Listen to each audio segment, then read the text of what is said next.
नमस्कार जी। मैं बीएन फिर एक बार आप लोगों को दरबार दर्शक जीनोम। जी हाँ, जीनोम में कुछ अनुक्रम जीन की सक्रियण या निष्क्रियण को वो नियंत्रित करता है। इन विनियामक तत्वों की जिन्हें एनहांसर के रूप में जाना जाता है, वो क्या है ना, पारंपरिक रूप से डीएनए पर अलग अलग स्थानों पर कब्जा करने के लिए माना जाता था। नतीजन एक ही जीन को नियंत्रण करने वाली लेकिन शरीर का विभिन्न हिस्सों में इसे सक्रिय करने वाले एनहांसर को जीनोम के साथ एक दूसरे से अलग होकर स्वतंत्र रूप से संचालित करने के लिए माना जाता है। वन विश्वविद्यालय और एलएमयू म्यूनिक का एक हालिया अध्ययन ने इस विचार को चुनौती दी है। निष्कर्ष इसीलिए भी महत्वपूर्ण है क्योंकि माना जाता है कि जीन स्विच विकास में केंद्रीय भूमिका निभाता है।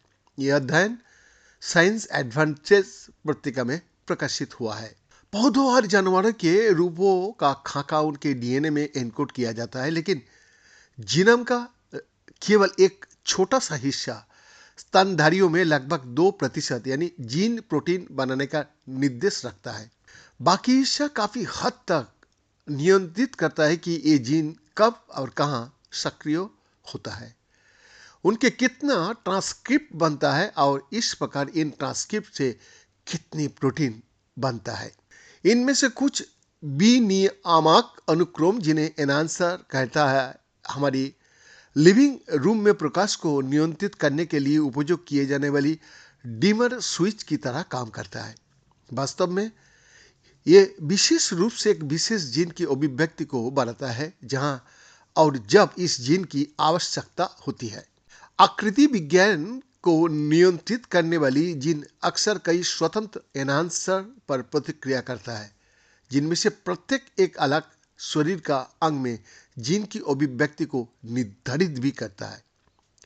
अब तक एनहांसर को मॉड्यूलर माना जाता था।